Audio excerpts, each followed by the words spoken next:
Hi friends, എല്ലാവർക്കും സുഖമാണല്ലോ. എനിക്കിവിടെ കുഴപ്പമൊന്നുമില്ലാതെ പോവുകയാണ്. കുട്ടികളൊക്കെ നമ്മുടെ വീട്ടിൽ തന്നെയാണ്. ഏട്ടൻ വർക്കിനും പോയി. അപ്പോൾ ഞാൻ ഒറ്റയ്ക്കേ ഉള്ളൂ എന്ന് വിചാരിച്ചിട്ടൊന്നും ഉണ്ടാക്കണില്ല. ഒന്നും ഉണ്ടാക്കണ്ട, ചോറ് തന്നെ മതിയല്ലോ, രാവിലേക്കാണെങ്കിലും ഉച്ചയ്ക്കാണെങ്കിലും മതിയല്ലോ എന്ന് വിചാരിച്ചാൽ അച്ഛനുണ്ട്. അപ്പോൾ പിന്നെ എന്തെങ്കിലും ഉണ്ടാക്കണമല്ലോ എന്ന് വിചാരിച്ചിട്ട് മാവൊക്കെ അന്ന് ഫ്രിഡ്ജിലൊക്കെ വെച്ചിട്ട് പോയതാണ്. അങ്ങനെ ദോശ ഉണ്ടാക്കി, ഇന്നലത്തെ സാമ്പാർ കൂട്ടി അച്ഛനും ഞാനും കഴിച്ചു. പിന്നെ അച്ഛനായിട്ട് ഉണ്ടാക്കണ്ടല്ലോ, എനിക്ക് 2 ദോശ ഉണ്ടാക്കി രാവിലത്തെ കഴിഞ്ഞു. കണ്ടോ, വീട്ടിൽ ആളില്ലാതെ ചെടികളൊക്കെ വാടിയിട്ടും അങ്ങനെ ഉഷാറില്ലാതെ നിൽക്കുകയാണ്. അപ്പം ഞാൻ ചെടികളൊക്കെ കുറച്ച് നനയ്ക്കാനുണ്ട്. അങ്ങനെ കാര്യമായിട്ടുള്ള പണികളൊന്നുമില്ല. ക്ലീനിങ് ഒക്കെ നമ്മൾ ഇട്ടിട്ട് പോയാൽ അതുപോലെ തന്നെ ഉണ്ട്, വലിയ ക്ലീനിങ് പരിപാടികളൊന്നും ഇല്ല. പിന്നെ കുറച്ച് മുരിങ്ങക്കായി ഉണ്ടായിരുന്നു. അത് പരിപ്പ് ഇടാതെ നമ്മൾ പാലക്കാടുകാർ ഇങ്ങനെ ഒഴിച്ച് കറിയായിട്ടേ തേങ്ങ മാത്രം അടിച്ച് തക്കാളി ഇട്ട് വെക്കുമല്ലോ, അങ്ങനെ വെക്കാമെന്ന് വിചാരിച്ച്. ഇന്നലത്തെ സാമ്പാറും കുറച്ച് കഷ്ണമൊക്കെ ഉണ്ട്. കഷ്ണം പറഞ്ഞില്ലേ, ഈ സാമ്പാറിൽ വരുന്ന കഷ്ണങ്ങളൊന്നും ആരും എടുക്കില്ല. അപ്പോൾ അതിൻ്റെ കുറച്ച് കഷ്ണങ്ങളുണ്ട്. പിന്നെ അന്ന് സാരിക ചേച്ചി തന്ന ഏട്ടൻ കുറച്ച് മുരിങ്ങക്കായ കൊണ്ടുവന്ന് ഞാൻ സ്റ്റോറേജ് ചെയ്തിട്ടുണ്ടായിരുന്നുള്ളൂ. എപ്പോൾ സ്റ്റോറേജ് ചെയ്തതാണ്. അപ്പോൾ അതൊക്കെ ഏകദേശം അതിൻ്റെ ഒരാഴ്ചയെങ്കിലും വലുതായിട്ട് കേടൊന്നും വന്നിട്ടില്ല. അപ്പം ഞാനതൊന്ന് ഇങ്ങനെ കുറച്ച് തേങ്ങ അരച്ചിട്ട് തക്കാളി ഇട്ടിട്ട് വെക്കാമല്ലോ എന്നുകൊണ്ട് ആദ്യം മുരിങ്ങക്കായ വേഗം വയ്ക്കുകയാണ്. അച്ഛനുള്ളത് കൊണ്ടാണ് ഉച്ചയ്ക്ക് കറി ഉണ്ടാക്കണത് കേട്ടോ. ഇല്ലെങ്കിൽ ഞാൻ ഇന്നലത്തെ സാമ്പാർ കൂട്ടിയിട്ടാണ് ഉച്ചയ്ക്ക് ചോറ് കഴിക്കുമായിരുന്നു. പിന്നെ വൈകിട്ട് നമ്മൾ അങ്ങോട്ട് പോകുമല്ലോ, രാത്രി അപ്പോൾ അവിടെ നിന്ന് തന്നെ കഴിക്കും. ഏട്ടൻ വന്നിട്ട് ഞാനും ഏട്ടനും കൂടെ പോകാമെന്ന് പറഞ്ഞിട്ട്, ഏട്ടൻ ഞാൻ വന്നിട്ട് പോകാൻ പറഞ്ഞു, ഇല്ലെങ്കിൽ ഞാൻ ഉച്ചയ്ക്ക് തന്നെ പോയിട്ടുണ്ടാവും. പിന്നെ അച്ഛനും കൂടെ ഉണ്ടല്ലോ, അച്ഛന് രാത്രിക്ക് ചോറ് വേണം.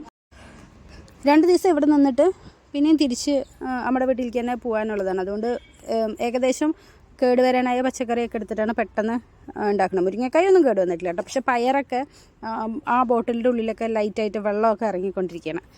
അപ്പോൾ അതുകൊണ്ട് ആ പയർ ഉപ്പേരിയും വെച്ചിട്ട് ഈ മുരിങ്ങക്കായ കറി തന്നെ വെക്കണമല്ലോ കേട്ടോ. കൂടുതലൊന്നുമില്ല. ഞാൻ ഒറ്റയ്ക്കായതുകൊണ്ട് എനിക്കങ്ങനെ കറികളൊന്നും വെക്കാനൊരു ഒരു താല്പര്യവും ഇല്ല കേട്ടോ. മൂടി ഇപ്പോൾ വോയിസ് ചെയ്യുമ്പോൾ അന്നത്തെ ദിവസമല്ലല്ലോ, 2-3 ദിവസം കഴിഞ്ഞിട്ടാണ്. അതുകൊണ്ടാണ് വോയിസിന് ഇത്ര ഇത്. പക്ഷേ അന്ന് വീട്ടിലെ പണി ചെയ്യാൻ ഒരു മൂഡും ഉണ്ടായിരുന്നില്ല. അന്ന് 7 ആയിട്ടുണ്ടായിരുന്നു. ഇന്നിപ്പോൾ 7 കഴിഞ്ഞിട്ടുണ്ട്. അതിൻ്റെ ഒന്നും ഞാൻ വീഡിയോ എടുത്തിട്ടില്ല കേട്ടോ. ഏട്ടനിടയ്ക്ക് പറയേ മരണ വീടാണ്, അല്ലാതെ കല്യാണ വീടല്ല എന്ന് പറയും. അപ്പോൾ ഞാൻ പറയാം ഇല്ല, അങ്ങനെ കാര്യമായിട്ട് ഞാൻ വീഡിയോ ഒന്നും എടുക്കണില്ല, സങ്കടം തന്നെയാണ്. പക്ഷെ എന്നാലും എനിക്കെന്തെങ്കിലും വീഡിയോ വേണമല്ലോ, വീഡിയോ ഇല്ലല്ലോ. അപ്പോൾ ഞാൻ ജസ്റ്റ് ഒരു ഡേ ഇൻ മൈ ലൈഫ് പോലെ തന്നെ കുഞ്ഞു വീഡിയോസൊക്കെ എടുക്കുകയാണ് ഓരോ ദിവസത്തെയും. പിന്നെ ഇവിടെയും അടുക്കളപ്പണിക്ക് ഞങ്ങളെല്ലാവരും ഉണ്ട്. ചേച്ചി, ഞാനും, മഞ്ജു എല്ലാവരും ഉണ്ടല്ലോ. ഗ്രീഷ്മ പിന്നെ 7 തലേന്ന് വന്നു, ഞങ്ങൾ വന്ന് അതുപോലെ തന്നെ അവരും വന്നിരിക്കുമായിരുന്നു. അങ്ങനെയൊക്കെ പിന്നെ അവർ 7 ചടങ്ങൊക്കെ കഴിഞ്ഞിട്ട് പോയി. ഞങ്ങളിവിടെ തന്നെയാണ്. എന്തായാലും ഞങ്ങളുടെ കയ്യിൽ 7 ഒരു ചടങ്ങുണ്ട്, പിന്നെ 13 ഒരു ചടങ്ങുണ്ട്. അപ്പോൾ ആ 2 ചടങ്ങും കൂടെ കഴിഞ്ഞിട്ട് അമ്മനെയും കൂട്ടിയിട്ടാണ് പോവുക. അപ്പോൾ അതുവരെ നമ്മളെല്ലാവരും ഇവിടെ തന്നെയാണ്. ചേച്ചി വലുതിന് എക്സാം ആയതുകൊണ്ട് പോയി. അവർ നാളെ തന്നെ വരും. എക്സാം കഴിഞ്ഞതിൻ്റെ ഒരു ദിവസം മുന്നേ പഠിക്കുകയും വേണമല്ലോ. അപ്പോൾ അതിനും കൂടെ ചേർത്തിട്ട് പോയിട്ട് വരാമെന്ന് പറഞ്ഞിട്ട് അപ്പം ഞാൻ ഇവിടെ തന്നെ നിന്നു.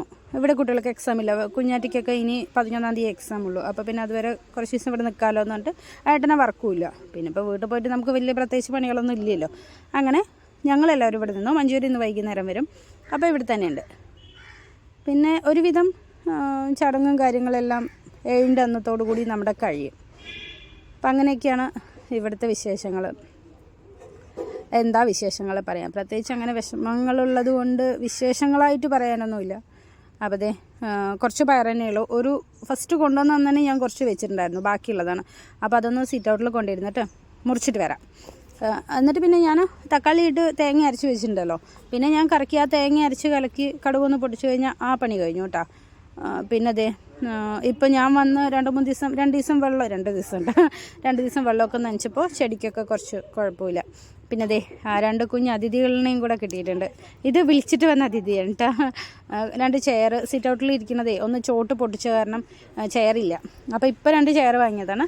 പിന്നെ അതേ മെഴുക്കുവരട്ടിയായിട്ടാണ് പയർ വെക്കുന്നത്. അതായത് ഇങ്ങനെ എണ്ണയിലൊന്ന് വഴറ്റിയെടുത്തിട്ട് മുളക് പൊടി മാത്രം ഇടുന്നത്. മുരിങ്ങക്കായ കറി റെഡിയാണ്.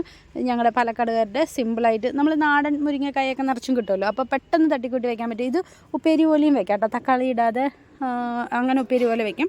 ഇത് ഞാൻ തേങ്ങ അരച്ചൊഴിച്ചിട്ടാണ്. തേങ്ങ കുറുക്കി അങ്ങനെയും വെക്കാം, നല്ല ടേസ്റ്റാണ് കേട്ടോ. പിന്നെ ദേ പയർ മെഴുക്കുവരട്ടിയാക്കിയിട്ട് അച്ഛൻ കുറച്ച് കഴിഞ്ഞ് ചോറ് കഴിക്കാൻ വരും. അപ്പോഴേക്കും 2 മുട്ട വറുക്കാൻ, മുട്ട 2 ഉണ്ട്. അപ്പോൾ അതൊന്ന് തട്ടിക്കൂട്ടാന്ന് പറഞ്ഞിട്ട് വേറെ ചിക്കനും മീനൊന്നും വാങ്ങിയില്ല, ഒന്നുമില്ല. അപ്പോൾ അങ്ങനെ അച്ഛനുള്ളതല്ലേ എന്നിട്ട് ഒരു 2 മുട്ട അതൊന്ന് വറുത്തെടുക്കാമെന്ന് പറഞ്ഞിട്ട് അതും കൂടെ ചെയ്യാം കേട്ടോ. അപ്പോൾ ഇത്രയേ ഉള്ളൂ. ഈ വീഡിയോ കുഞ്ഞു വീഡിയോ ആണ്. വീഡിയോ കണ്ട് ഇഷ്ടപ്പെടുകയാണെങ്കിൽ ലൈക്ക് ചെയ്ത് സബ്സ്ക്രൈബ് ചെയ്ത് സപ്പോർട്ട് ചെയ്യണം. കുറച്ച് മുകളിൽ ഞാൻ കുരുമുളക് പൊടി ഇടുകയാണ് കേട്ടോ. പച്ചമുളകൊന്നും മുറിച്ചിട്ടില്ല, കുരുമുളക് പൊടി മാത്രം ഇട്ടിട്ട് അങ്ങനെ ചോറ് കഴിക്കാൻ പോകണം. പ്രത്യേകം പറയുന്നുണ്ട്, എനിക്കാണെങ്കിൽ ഞാൻ ഒന്നും ഉണ്ടാക്കില്ല. അച്ഛനും കൂടെ ഉള്ളതുകൊണ്ട് അച്ഛൻ എപ്പോഴും തറവാട്ടിൽ നിന്നല്ലേ കഴിക്കുക. ഇന്നിപ്പോൾ അവിടെ ആരും ഇല്ലേ, കാരണം അവിടെ എല്ലാവരും അവിടെയാണ്. ഞാൻ കുഞ്ഞിൻ്റെ എക്സാമിന് വേണ്ടി വന്നതാണല്ലോ. അപ്പോൾ അച്ഛൻ നമ്മുടെ ഇവിടെ കഴിക്കാൻ വരുമ്പോൾ ഒന്നും കൊടുക്കാതിരിക്കുന്നത് ശരിയല്ലല്ലോ. നമ്മുടെ മൂഡും മാനസികാവസ്ഥയും നോക്കിയിട്ട് കാര്യമില്ല. അപ്പോൾ ഒത്തിരി നല്ലത് കൊടുക്കണമല്ലോ. അതുകൊണ്ട് ഇങ്ങനെ മുരിങ്ങക്കായ കറിയും വെച്ച് ഇന്നലത്തെ സാമ്പാറും അങ്ങനെ എല്ലാം കൂട്ടിയിട്ട് ചോറ് കൊടുക്കുകയാണ്. അച്ഛൻ വന്ന് ഒറ്റയ്ക്ക് വിളമ്പി കഴിച്ചോളും. അങ്ങനെ നമ്മളിന് യാതൊരു തരത്തിലും അച്ഛൻ ബുദ്ധിമുട്ടിക്കാറില്ല. ആശാൻ വേണ്ടത് ചോറെടുത്ത് വിളമ്പിയുണ്ട് ആ കിണ്ണം വരെ കഴുകി വെച്ചോളും. ഇപ്പോഴും അച്ഛൻ അങ്ങനെ തന്നെയാണ്. അച്ഛൻ്റെ ടൈമിന് വന്ന് കഴിക്കും, പ്ലേറ്റ് എടുത്ത് വിളമ്പിയുണ്ട് ആ പ്ലേറ്റ് കഴുകി വയ്ക്കും. അങ്ങനെയാണ് അയാളുടെ ശീലം. അത് പണ്ട് മുതലേ ഉള്ള ശീലമാണ്. അപ്പോൾ അച്ഛൻ്റെ ശീലം തന്നെയാണ് മിനുവാട്ടനെയും ബസാനും. അവർ രണ്ടാളും ഇതുപോലെ ചോറ് വേണ്ടത് ബുദ്ധിമുട്ടിക്കൊന്നുമില്ല. ചോറ് വേണമെന്നൊന്നും പറയില്ല. അവർക്ക് വിശന്നാൽ അവർ പോയി ചോറെടുത്ത് വിളമ്പിയുണ്ട് ആ കിണ്ണം കഴുകി വയ്ക്കും. പക്ഷെ പ്രദീപും ഏട്ടനും അങ്ങനെയല്ല. അവർക്ക് രണ്ടിനും വിളമ്പി കൊടുത്താലേ കഴിക്കുള്ളൂ. അപ്പോൾ ഇത്രയേ ഉള്ളൂ ഫ്രണ്ട്സ്. ഞാൻ ചോറ് കഴിക്കട്ടെ, അച്ഛനും ചോറ് കൊടുക്കട്ടെ. Bye, Tata.